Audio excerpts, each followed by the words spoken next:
Je ne parle pas que argent, c'est une réalité incontestable. Parce qu'à toutes les questions, on a subi un préjudice. Nous avons parlé également des dépollutions d'entrée. Nous sommes arrivés sur la question indemnisation. Indemnisation parle d'argent, des réparations du préjudice prévu par la loi, article 1382 du Code civil. Mais c'est sûr tout fait quelqu'un de l'homme qui cause dommage à autrui oblige celui par lequel il est arrivé à le réparer. C'est ce que dit le Code civil. Tout à fait. Et donc, nous avons introduit une action civile au fin de cette réparation-là. L'argent a été détourné. Que voulez que nous fassions? Nous portons plainte. Nous ne pouvons pas attraper les gens, les violenter. Nous sommes dans une société civilisée. Ce que je vous rappelle souvent, c'est que je crois qu'il faut bien suivre les questions qu'on vous pose pour qu'on puisse avancer là-dessus. Vous voulez parler d'indemnisation? C'est sûr qu'on en parlera. On a tout le temps pour en parler. Oui, vous avez voulu réagir, oui. Non. Je voudrais dire, quand il y a eu le scandale, il y a eu évidemment des manifestations publiques, l'opinion était agitée.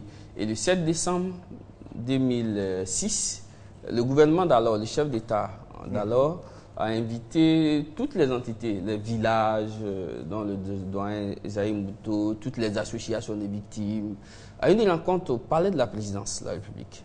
Et à cette rencontre, il y a eu des échanges entre le chef de l'État et les associations. Je vous annonce qu'il y avait 53 entités déjà, c'est-à-dire associations, en 2000, c'est-à-dire 6 mois après le déversement, en décembre 2006.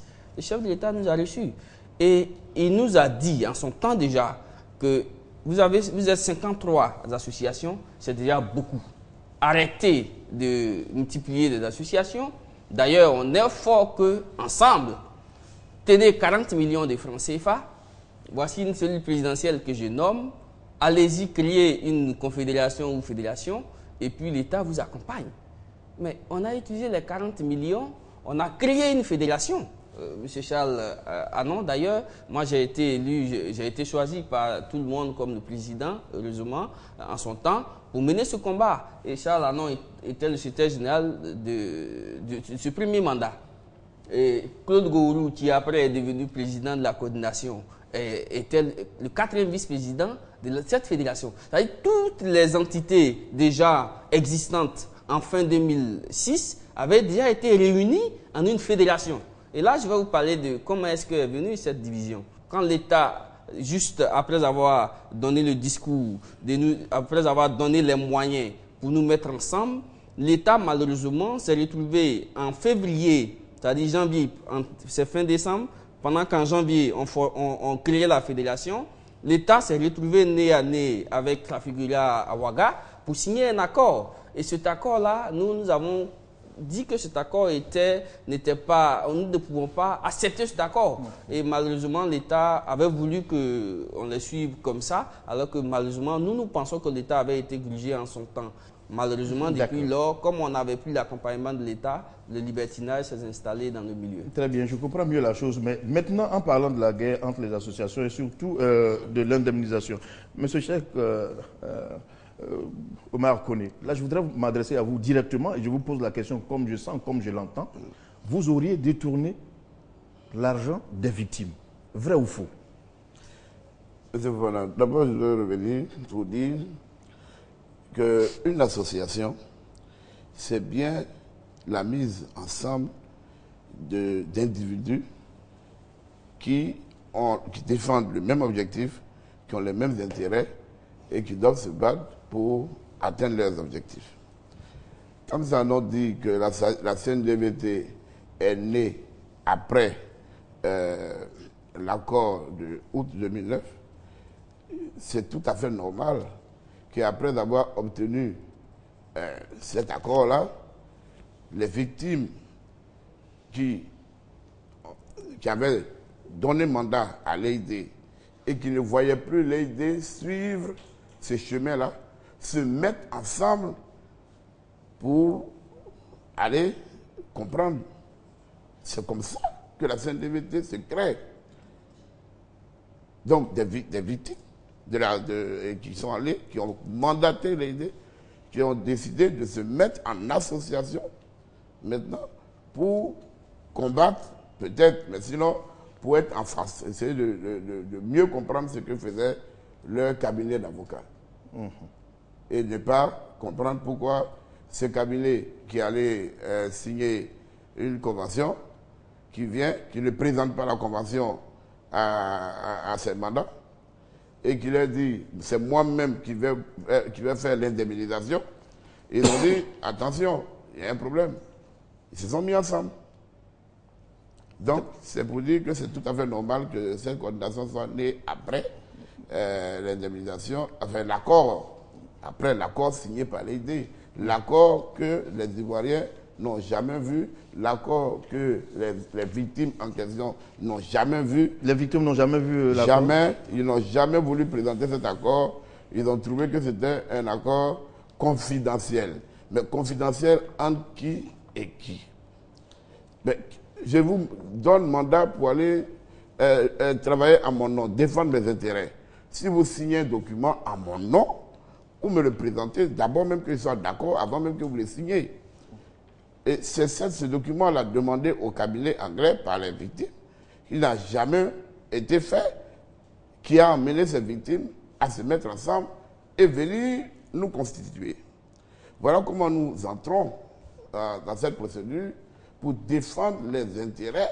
C'est comme ça que vous avez été saisi du dossier? Absolument. Pour défendre les intérêts des victimes face au cabinet anglais qui, au lieu d'être maintenant l'avocat des victimes ivoiriennes, s'est retrouvé être l'avocat de Trafigura. Il refuse de donner l'accord en question. Il dit non, l'accord c'est 22 milliards et c'est tout. Je vous les distribue de telle manière et je m'en vais. On dit non, présentez l'accord, non, c'est confidentiel. Votre développement m'inquiète quelque peu. Vous parlez de 22 milliards juste et pas plus. Mais nous avons entendu parler de 95 ou 100 milliards. Mais absolument, c'est de là que vient le problème. Et justement, M. Cheikh Oumar connaît ma question demeure. Hein, parce que vous avez été accusé directement, et ça je le répète, tout le monde l'a entendu, d'avoir détourné, je crois que c'est d'ailleurs le mot qui a été utilisé ici. Tout à fait. Dites-nous où est passé cet argent. Mais c'est justement pour en arriver là que je fais ce petit tour pour dire comment j'arrive dans le dossier. Parce que pour détourner de l'argent, il faut avoir eu la garde de cet argent. Moi, j'arrive donc pour défendre les intérêts de la coordination. Je signe une convention d'assistance juridique avec cette coordination-là. Avec les victimes, je signe une convention d'assistance dans laquelle j'ai droit à 10% si nous arrivons à récupérer les fonds entre les mains de l'AID et à le remettre aux vrais propriétaires, c'est-à-dire les victimes. Hein? Mais les deux, pour mener cette guerre-là, mais nous avons affaire à un cabinet qui a des milliards dans la main. C'est une longue procédure. Il faut arriver quand même à savoir comment elle a mené la procédure, comment elle est arrivée à signer cet accord-là. Pourquoi on ne voit pas l'accord? Est-ce le montant vraiment obtenu qui est là? Et tout. Voilà. Et tout cela, c'était dans votre mission? Absolument. Tout ça, c'était dans notre mission. Alors, et c'est comme ça que nous avons réussi, en nous battant pendant 2 ans contre les Nico. C'est comme ça que nous avons réussi à ramener, par la justice d'ailleurs, à ramener le montant de l'indemnisation à la coordination qui représentait donc les victimes qui se sont se sont soulevées contre l'avocat qui n'était plus leur avocat, mais qui était maintenant devenu l'avocat de Trafigura. Quand l'indemnisation est confiée à la CNDVT par la justice ivoirienne, moi, je ne peux pas faire la même erreur que l'AID. Je ne peux pas dire, bon, c'est moi qui vais indemniser. Non. C'est pas ce que vous avez fait? Mais non, c'est la CNDVT qui doit indemniser. Malheureusement, au moment où la CNDVT devait rentrer dans les fonds en question pour faire l'indemnisation, il y a eu un blocage des fonds. Je vous ai vu en train de réagir, en train de chercher documents. Est-ce que vous continuez de dire, M. Cheikh Oumar a gardé cet argent par devers lui? Je me réjouis, n'est-ce pas, donc, de ces explications. Ce n'est pas moi qui continue de dire. Ce sont des rapports d'enquête des structures de l'État, la direction de la police économique et financière, qui, au thème donc de son enquête, a mis en cause Kone Cheikh Oumar comme ayant détourné 2,6 milliards de francs CFA. Mais, à la vérité, c'est 4 milliards qu'il a détourné, parce que Les personnes qui ont effectué des retraits sont pour la grande majorité les employés de Kone Cheikh Oumar. Voici les chèques des personnes qui ont effectué des retraits. Si la police économique dit c'est 2, pourquoi vous dites c'est 4? Non, à la vérité, parce que dans leur déposition, ces personnes ont affirmé qu'elles ont été envoyées par Kone Cheikh Oumar pour récupérer l'argent et l'argent lui a été remis en main propre. 2,6 milliards sont les transactions directes effectuées par Kone Cheikh Oumar lui-même. Maintenant, quand Kone Cheikh Oumar parle du caractère confidentiel du protocole d'accord conclu entre Trafigura et l'ED, et c'est sur le fondement de ce caractère confidentiel qu'il a dû mener son combat. Mais Kone Cheikh Oumar lui-même, avec la coordination, ont conclu un accord secret avec le cabinet l'ED. Voici la réponse de Pauline du cabinet l'ED. Lorsque, sur la base de certaines indiscrétions, nous avons appris qu'il y avait formation d'un accord entre les deux parties, j'ai écrit à l'ED pour lui demander copie de cet accord. Elle m'a dit, l'accord signé avec Claude est confidentiel et nous ne pouvons donc pas vous donner de copie. Cependant, nous restons à votre disposition pour répondre à toutes vos questions. Donc c'est un accord secret qu'ils ont conclu. C'est suite à une décision de justice qui les contraignait à nous remettre copie de cet accord assorti d'astreinte combinatoire de 50 millions de francs CFA par jour de retard d'exécution. C'est-à-dire, lorsque vous voulez signifier la décision, qu'ils n'exécutent pas cette décision, chaque jour qui passe, ils paient 50 millions. C'est là l'accord a été remis à notre avocat que j'ai vulgarisé. Très et bien. le contenu de l'accord dit quoi? Sur la question, je laisse M. Kone réagir. Nous avons le mail. Hein. L'accord conclu avec le bureau est secret. Voilà. Donc, je laisse M. Kone réagir pour donner sa part de vérité sur la chose.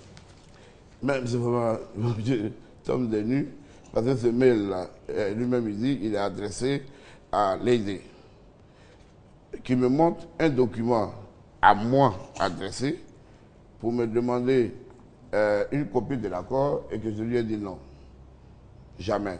Qui montre un document adressé à la coordination, à moins que la coordination ne m'ait pas tenu informé, et que la coordination ait refusé de donner l'accord. La coordination n'a jamais signé un accord secret. Mais l'accord était même sous l'office d'un facilitateur.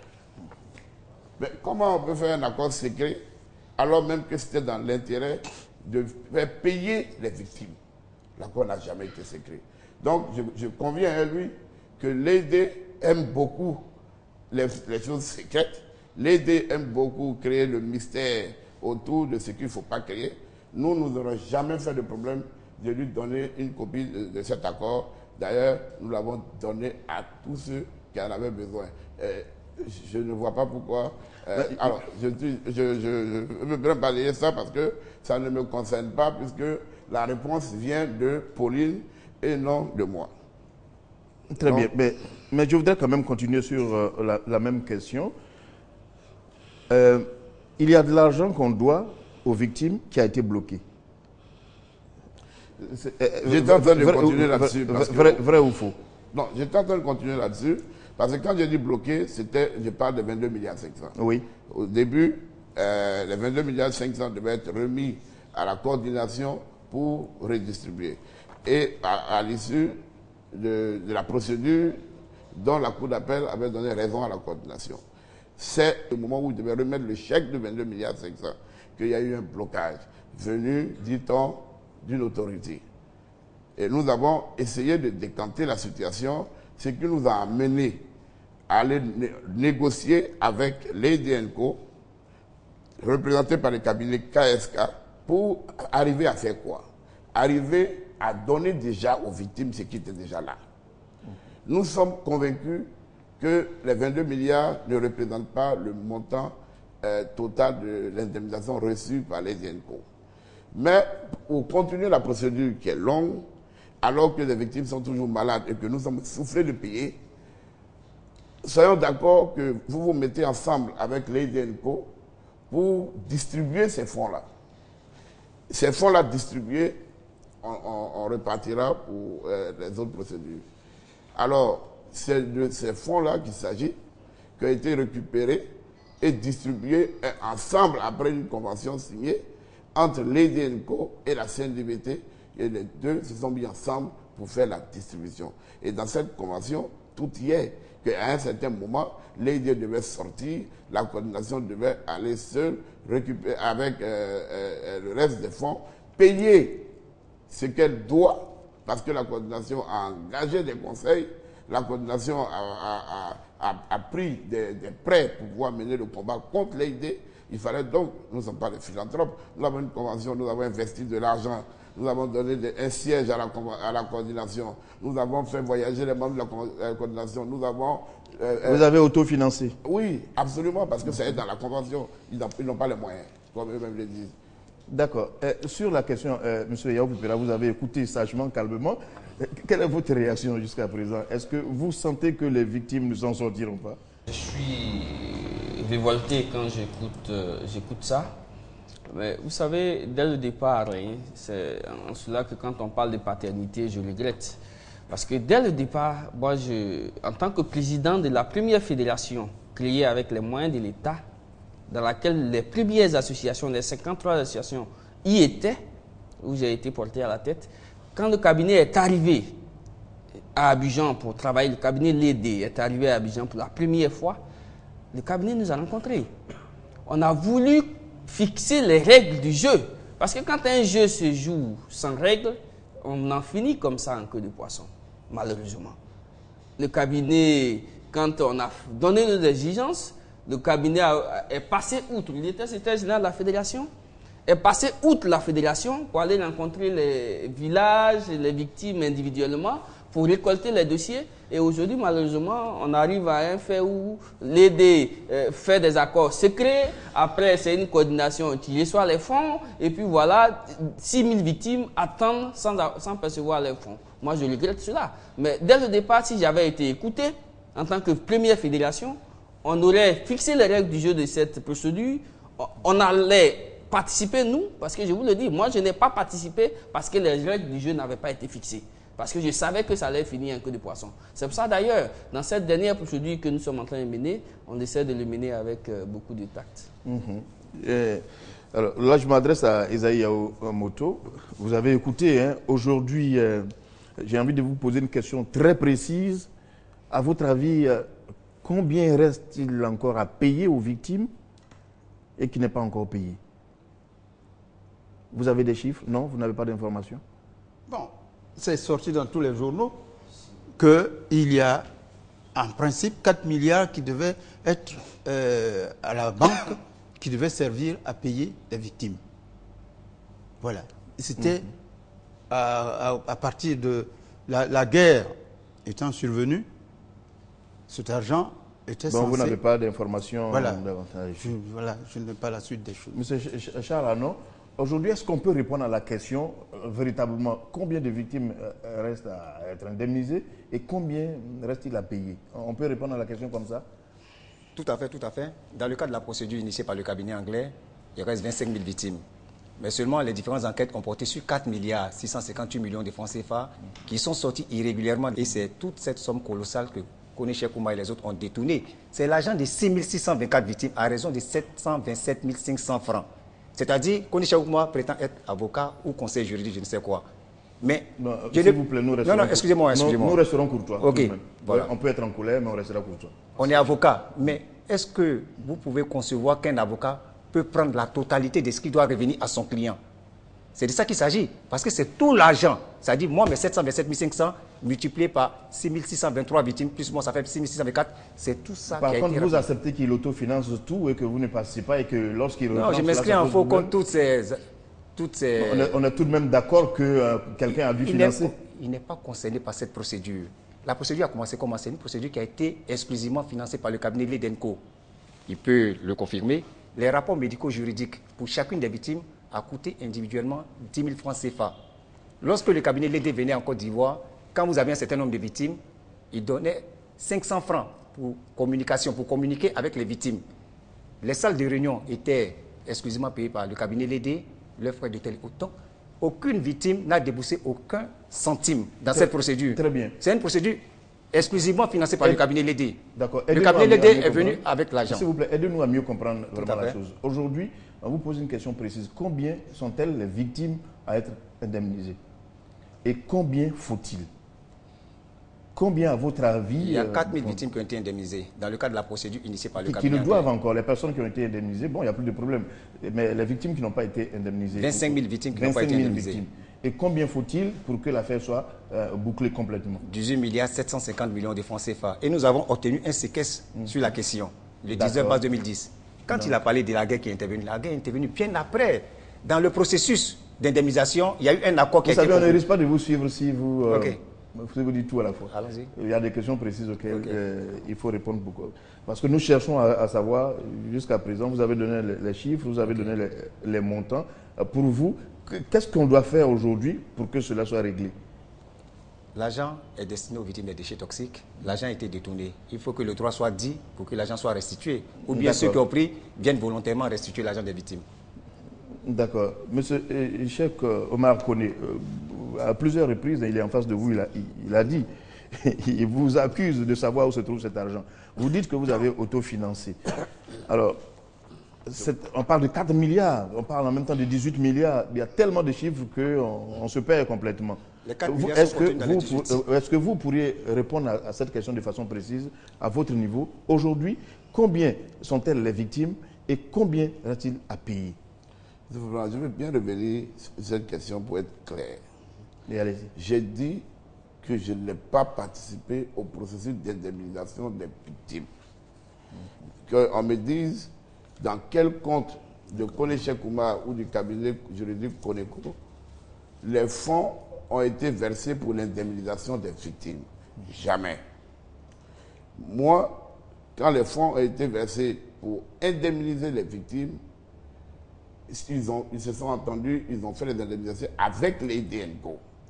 Comme ça, on parle de 25 000 victimes non indemnisées, alors qu'il y en a 29 000 au total, pendant même que avec la LGBCI, il y a des rapports qui disent qu'ils ont payé plus de 23 000 et qu'après la CNDVT devait payer le reste et la CNDVT en a payé. Donc nous sommes surpris. C'est pas grave.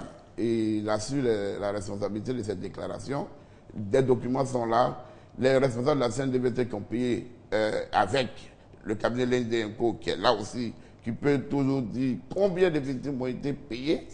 Donc il ne peut pas avoir 4 000. Mais moi, je ne rentre même pas dans le problème de qui a été indemnisé et qui n'a pas été indemnisé parce que ce n'est pas mon rôle. Je n'indemnise pas. J'ai tout fait pour récupérer l'indemnisation qui était confisquée par l'Indienco, qui était en danger entre les mains de l'Indienco pour le remettre au propriétaire. C'est de cette procédure qu'il s'agit. Qui ne confondent pas la procédure quand l'AID est allé chercher l'indemnisation chez Trafigura et la procédure que la CNDVT a ouverte contre l'AID qui s'est écarté de l'objectif. C'est cette procédure que nous avons menée. Et nous n'avons même pas fini de la mener. Parce que dans cette procédure, le plus important, c'est la convention que l'AID a signée avec Trafigura. Qu'est-ce qui contient cette convention? Un. Le deux, c'est la procédure qu'a utilisée l'AID à Londres. C'est une procédure qu'on appelle la class action. C'est une procédure qui est plus connue dans le droit anglais que dans le droit français. La class action, vous faites la preuve. C'est une procédure d'indemnisation collective. Hein. Vous faites la preuve au juge que vous avez le mandat du tiers du nombre de personnes que vous prétendez représenter. Quand vous faites la preuve par donc des pétitions, ce n'est pas le nombre de la pétition qui est pris en charge, c'est 3 fois le nombre. Alors quand l'AID s'en va avec 29 600 signatures à la Cour, ils n'ouvrent pas la procédure pour 29 600 personnes. Ils ouvrent la procédure pour 3 fois 29 600 personnes. Quand ils vont en discussion avec Trafigura, ce n'est pas pour 29 600 personnes. C'est pour 3 fois 29 600 personnes. Alors, quand Trafigura concède 1100 € par victime, il faut multiplier les 1100 € par 3 fois 29 600 personnes. Nous sommes encore dans l'attente de cette convention. Et c'est de cette procédure que nous parlons. Et donc, il ne faut pas qu'ils disent je n'étais pas dans la procédure, et je l'ai dit moi-même, quand l'AID est venu chercher les victimes ici, ça et là, pour aller contre Trafigura, ils l'ont fait, ils l'ont mal fait. Il y a eu des conventions qui ont été signées. Et après, ils ont voulu tout simplement aider Trafigura et non aider les victimes ivoiriennes. Très bien. En tout cas, on a compris les différentes positions. Nous allons avancer, il ne reste plus que 10 minutes. En principe, les déchets toxiques déversés à Abidjan et dans ses environs devraient être enlevés depuis le 17 septembre 2006 par des entreprises, bien entendu, des entreprises spécialisées dans ce domaine, entreprises spécialisées dans le traitement des déchets. Mais qu'en est-il à ce jour? Nous avons rencontré M. Ané Marcel, il est président de l'ONG qui porte d'ailleurs son nom, l'ONG Ané. Il s'est longtemps intéressé au dossier et il reste très sceptique, même très affirmatif. Nous constatons que la dépollution n'est pas faite ou mal faite, n'est pas contrôlée. Le plus gros, je pense que c'est sur la route d'Alépé, où à Djibi Village, là, il y avait un dépôt qui a été abandonné. Hein. Okay. Nous avons sur le port d'Abidjan, hein, des sites qui ne sont pas du tout dépollués, hein, parce que les canalisations sont tellement énormes sur le plan, on va dire, diversité. C'est difficile déjà de les localiser. Vous avez Aquedo Village, hein, qui n'a jamais été dépollué complètement. Sachez que c'est corrosif, toxique et explosif. Le problème au bout de 8 ans actuels, c'est que la composition de ces produits toxiques qui peuvent avoir créé des liants du fait de leurs diverses natures, nous n'avons pas le contrôle de cette pollution. Il faut d'urgence dépolluer, aussi bien sur Abidjan jusqu'au kilomètre 41. Nous avons une procédure en cours, nous, au tribunal d'Abidjan. Mais il faut que la société civile d'ici s'intéresse à ça parce que nous sommes empoisonnés à petite dose tous les jours. Il faut reprendre à zéro. 8 ans après, on ne peut pas dire, tiens, on a laissé là, on va redémarrer. Ça se trouve, on n'est pas sur le bon sujet.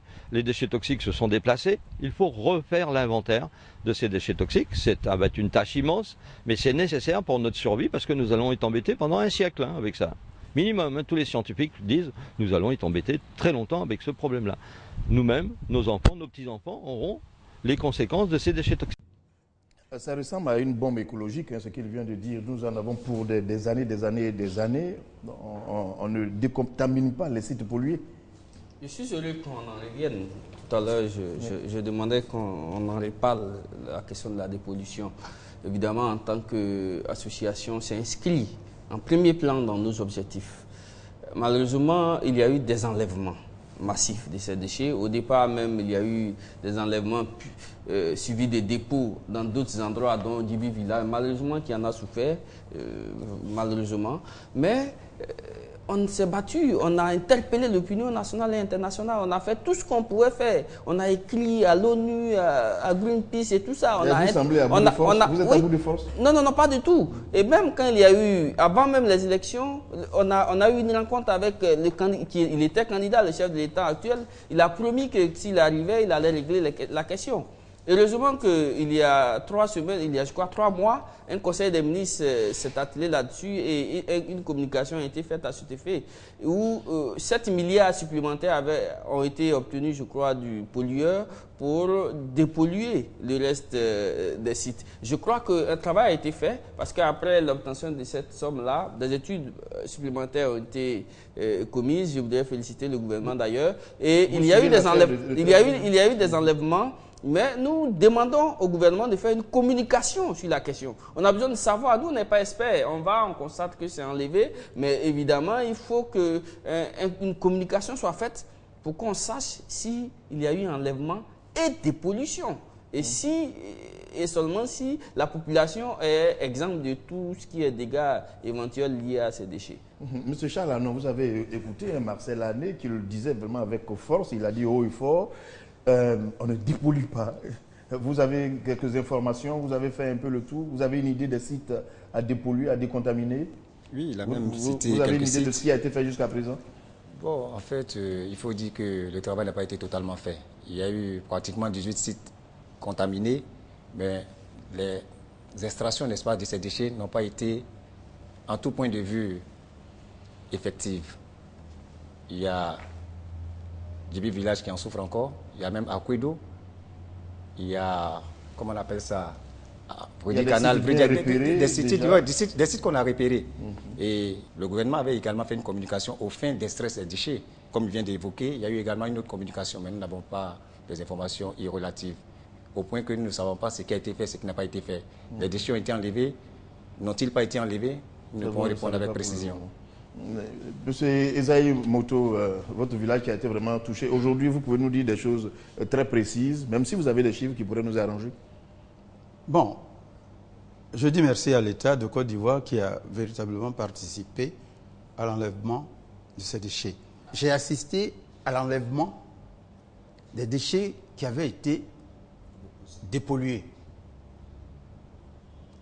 Ça a été dépollué, j'étais là-bas et j'ai demandé à ce que, une fois tout enlevé, on nous fasse un rapport qui nous situe sur l'avenir de Djibi. Ça revient à ce que disait M. Léo Pipira, une communication. Une communication, effectivement. D'ailleurs, quand j'ai dit que si, au moment où tout doit être enlevé, il faut qu'il y ait la présence et de l'autorité qui a fait enlever les déchets et le village, puis en tout cas tous ceux qui ont droit à être informés de cet enlèvement pour qu'on puisse véritablement dire merci à l'État parce qu'un travail comme ça ne peut pas être fait et puis rester dans l'anonymat. Monsieur Cheikh Oumar Koné, c'est vrai, vous n'êtes pas président d'association, mais vous êtes un citoyen de ce pays. Quelle est votre réaction? Qu'est-ce que vous souhaiteriez qu'il soit fait pour qu'on enlève peut-être les ordures ou bien que d'autres décisions soient prises? Écoutez, je pense, on le dit, c'est vrai, l'État est le premier responsable pour la dépollution, surtout pour l'intégrité du territoire. Mais les victimes aussi, les individus aussi, les associations même de victimes, les communes et tout, chacun peut s'intéresser à son niveau, à chercher à dépolluer qui son village, qui son quartier, qui sa commune. Et il n'est pas exclu qu'il y ait des sites que peut-être l'État n'a pas connaissance. M. Sané a dit tout à l'heure qu'il y a une possibilité, et même il affirme que les déchets toxiques se sont déplacés. Il est dit parce que il y a l'eau, il y a la pluie, il y a la mer, il y a les lagunes. Donc, pour lui, ces déchets-là se sont déplacés. Elles ont eu le temps de s'étendre un peu partout. Il faut dire que la dépollution ne doit plus être locale. Il faut dépolluer d'une manière un peu plus générale. C'est pour cela qu'une étude approfondie doit être faite pour déterminer exactement qu'est-ce qu'il faut pour dépolluer Abidjan. Et là, nous avons déjà des études qui ont été faites. Et je dis bien que la dépollution est estimée dans l'ordre de 40 milliards. Donc quand j'entends 7 milliards et tout, je ne pense pas qu'il y ait 7 milliards en plus dépollué complètement Abidjan. Alors il y a un travail à faire. Il faut mettre en place ces structures qui sont en train de dépolluer. Il faut leur demander d'aller plus loin, de chercher à voir partout, de mettre ce produit un peu partout dans l'Abidjan, parce que c'est pour ça qu'on dit tous les habitants d'Abidjan sont aujourd'hui victimes des déchets toxiques. Alors, un travail doit être plus sérieux. Il ne faut plus localiser aux 11 sites qui ont été déterminés parce que ça s'est étalé. Alors, si tout le monde est concerné, d'ailleurs, ça m'amène à poser la question suivante. Maintenant que les indemnisations, tout est arrêté, qu'on a recensé les victimes, et ces victimes qui arrivent après, qu'est-ce qu'on fait? Vous avez une réponse, M. Yaoubira? Oui. Que doit-on faire en pareille circonstance? Oui, vraiment c'est regrettable. Moi, ce que je peux dire maintenant, c'est qu'on ne peut pas continuer permanemment de recenser des victimes. Il y a eu un temps pratiquement pour tout. Évidemment, on ne fermera pas la porte aux victimes qui viendront ou aux personnes qui seront éventuellement victimes. Mais pour ce qui nous concerne, depuis 2009, nous avons fini de percevoir les dossiers des victimes. Nous sommes 24 associations à nous retrouver à Londres et à Amsterdam, encadrées par 3 cabinets d'avocats, 2 londoniens, 1 d'Amsterdam et 2 maisons d'assurance. Et nous nous battons pour l'indemnisation des victimes des 24 associations qui se chiffrent à plus de 500 000 victimes. En tout cas, nous battons 500 000 victimes, plus de 500 000 victimes. Évidemment, quand nous allons arriver à un accord, probablement, comme le dit, probablement un accord, nous allons ouvrir une porte à d'éventuelles victimes que pourrait causer la persistance des déchets. Mais pour le moment, la liste, elle est exhaustive, elle est arrêtée. Nous nous battons pour obtenir les résultats et ouvrir une lucarne pour le reste des victimes éventuelles. Monsieur Chalanon, c'est valable pour vous, vous ne recensez plus, vous n'acceptez plus que quelqu'un se présente en tant que victime à vous, vous partez. Quel est le mécanisme exactement lorsque des personnes viennent à vous actuellement? Non, moi, ce n'est pas le combat que je mène. Le combat que je mène, c'est pour... Vous n'êtes pas intéressé non plus de savoir si vous êtes tant intéressé par parce que le combat que vous menez, ce n'est pas seulement l'argent. Vous n'êtes pas intéressé par quelqu'un qui vient vers vous pour dire, Monsieur Chalanon, vous êtes président d'une association, je pense que certainement je suis victime aussi de ce qui arrive. Ça ne vous intéresse plus? Pas que ça ne m'intéresse pas en tout point de vue. C'est de façon méthodique que nous menons notre combat. Aujourd'hui, il y a 2 contentieux à vider. Il y a eu un processus initié par l'État de Côte d'Ivoire. Il y a eu une suspension du processus le 17 août 2009 qui a laissé pour compte 35 000 victimes ambulatoires, dont 7 milliards de francs CFA retenus indûment par le Trésor à ce jour. Il y a eu un deuxième processus, 25 000 victimes. 4 milliards ont fait l'objet d'enquêtes et des individus ont été nommément identifiés comme ayant détourné ces fonds. Tant que ces 2 contentieux ne sont pas vidés, je ne pense pas que Trafigura ne se décide à donner encore de l'argent. Jusqu'à présent, je ne puisque parle l'argent pas, que Trafigura donne je ne ne va pas parle pas de encore. Trafigura, je parle de vous dans votre rôle. Est-ce que ce n'est plus dans votre rôle de recevoir des victimes? Et peut-être qu'il faut que je vous rappelle que la deuxième partie, nous avons eu suffisamment parlé des victimes et des indemnisations. Il n'y a pas qu'argent dans ce plateau. Il y a la question morale aussi. Tout à fait. Voilà. Et vous ne semblez pas intéressé visiblement. C'est ce que j'ai dit. J'ai dit notre combat est méthodique. Quand nous allons évacuer ces 2 contentieux, puisque nous enregistrons, enfin, les victimes viennent à nous. Il y a eu une sous-évaluation de la situation initiale. Écoutez sur la question d'argent, oui. Vous l'avez dit, vous avez redit depuis le début, même quand on change de thème, je suis obligé de vous le rappeler, vous êtes toujours dans l'argent, mais je voudrais vous rappeler aussi que l'aspect moral compte. Alors, je vous posais une question simple. Êtes-vous intéressé par une victime ambulatoire qui viendrait vers vous? La question, elle est celle-là. Elle n'est pas polémique. Tout à fait, tout est moral. Même détourner l'argent est un acte non moral. Vous voyez, vous revenez à l'argent, c'est ce que je suis en train de dire. Maintenant, ce que je suis en train de dire, ce que je suis en train de dire, c'est que c'est de façon méthodique que nous menons notre combat. On ne peut pas mélanger. Vous comprenez un peu? Il y a des contentieux à vider. Il y a des victimes.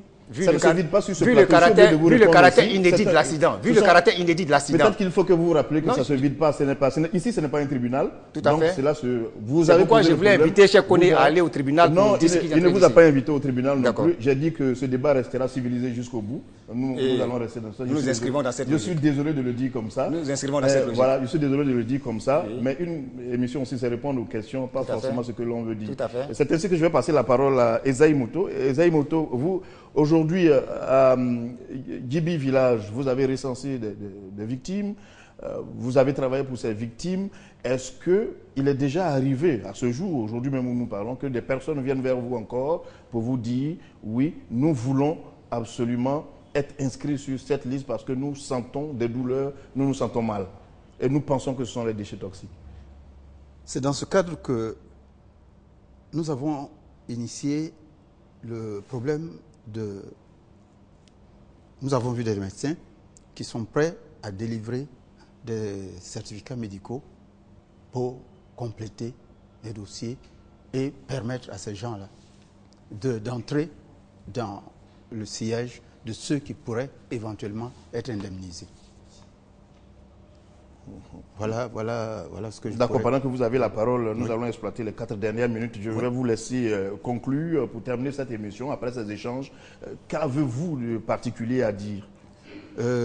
Véritablement, je suis content que nous soyons ici pour traiter de ce problème.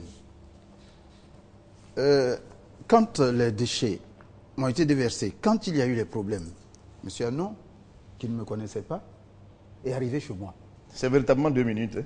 Oui, il est arrivé chez moi et je lui ai dit que nous n'avons pas à nous battre pour un problème d'argent. Que son ami Gourou et lui n'ont qu'à s'entendre pour que le travail que nous avons à faire puisse porter. N'est-ce pas, M. Anon? Allez-y. Alors, donc, aujourd'hui, ce que je demande, c'est que véritablement, nous puissions tous nous mettre ensemble et chercher à comprendre ce qui se passe pour que cet argent qui est en grande partie encore en Angleterre puisse nous parvenir afin que les victimes puissent être dédommagées. M. Charles, non, votre conclusion pour terminer? Ok, ma conclusion, je vais ouvrir une brèche. Quand ils parlent d'argent qui est en Angleterre, ici, ils ont conclu un accord où ils ne peuvent plus se poursuivre. Ils ont renoncé à toute action judiciaire antérieure, future, devant les juridictions nationales et internationales. De sorte que même s'il y avait un reliquat, ils ne sont pas en droit de demander ce reliquat-là. Maintenant, pour revenir, n'est-ce pas, donc, au problème des déchets toxiques, vu le caractère inédit de l'accident, du nombre particulièrement de personnes exposées et de l'affluence vers les centres d'accueil, cela a dénoté une sous-évaluation de la situation initiale. Il y a eu une prise en charge majoritairement symptomatique. Et il y a eu également une insuffisance de documentation épidémiologique, clinique et même thérapeutique. Ce qui fait qu'il n'y a pas eu une identification exhaustive de toutes les victimes actuelles et à venir. C'est pourquoi j'ai parlé des méthodes dans le combat. Et vous m'avez attribué, n'est-ce pas, dans le fait que je sois focalisé sur l'argent. Non, ce n'est pas sur l'argent. Oui, parce que c'est même immoral. Même, par contre, cela, je le maintiens voilà. Particulièrement, parce que tout le monde l'a constaté sur le plateau. M. Yao Pipira, vous avez 2 minutes. Oui, je voudrais vous remercier, la CINE, pour l'occasion que vous nous avez donnée face à la nation de dire encore que des problèmes persistent, notamment une communication complète sur l'état de la dépollution. Et également dire que, rappeler au chef de l'État, lui dire merci pour tout ce qui se fait, mais lui rappeler que lors de la campagne, il a promis régler cette question. Et je veux lui dire que 7 milliards de 30 000 victimes sont encore logées au Trésor de Côte d'Ivoire. Il faut qu'il nous aide, qu'il aide ces victimes-là à entrer en possession de leur argent. Ensuite, je voudrais remercier toutes les associations qui sont en action à Londres et à Amsterdam, qui sont 24 au total, avec plus de 500 000 victimes, pour leur force d'unité, parce qu'on parle beaucoup d'unité. On a fait l'effort, malgré nos égos, de nous mettre ensemble, et nous nous battons pour ces milliers de victimes. Je voudrais avoir une pensée pour ces personnes, malheureusement, qui sont tombées, dire Yako à leur famille. En tout cas, merci. Et on termine par vous, M. Cheikh Omar Koné. Quelle conclusion, qu'est-ce qui, pour vous, est important dans ce combat, afin qu'il puisse être complètement vidé? Merci beaucoup. Je voudrais d'abord rappeler, surtout à M. Anon, que des rapports de police ne font de personne des coupables. Qu'ils ne disent pas que parce que des rapports de police qui engagent des poursuites font de vous des coupables de détournement. Encore moins des rapports d'instruction. L'affaire se trouve devant le juge, qu'il attende que le juge rende sa décision pour savoir qui est coupable de quoi. C'est très important. Pour le moment, nous sommes tous innocents et personne n'a détourné quoi que ce soit. Cela dit, pour la poursuite des fonds qui sont encore en Angleterre, comme l'a dit monsieur, rien ne nous empêche de le faire. Encore moins la convention dont tu parles. Il ne l'a pas signée, il ne l'a pas conçue. Nous l'avons conçue jour et nuit et nous savons que nulle part il existe dans cette convention que nous ne pouvons plus attaquer Trafigura, Leyde & Co. Bien au contraire. Même Leyde a fait la démonstration, puisque Leyde, ici, après cette convention, poursuit la CNDVT, avec qui ils ont construit. Ils ont même sorti une déclaration dans laquelle ils disent prendre en charge les frais de procédure et les honoraires d'avocats de ceux de nos clients qui souhaitent poursuivre la CNDVT. Ça veut dire qu'eux-mêmes, ils trouvent normal qu'ils puissent avoir des poursuites bien après la conclusion de cette convention. Donc les poursuites sont ouvertes, il n'y a pas de problème.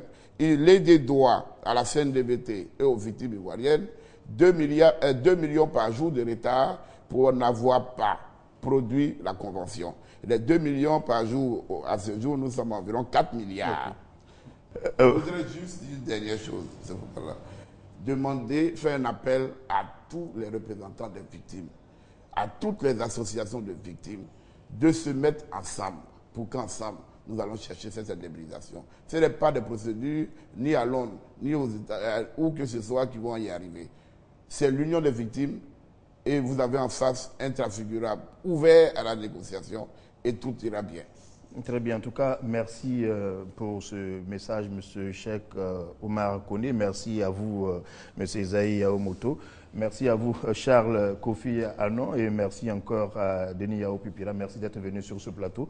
Le déversement des déchets toxiques en Côte d'Ivoire a créé une crise sanitaire sans précédent, vous le savez. Des milliers de personnes en ont été victimes. Certaines ont été dédommagées, d'autres pas encore. Et la présence continue de ces substances toxiques à certains endroits expose encore les populations à de réels dangers.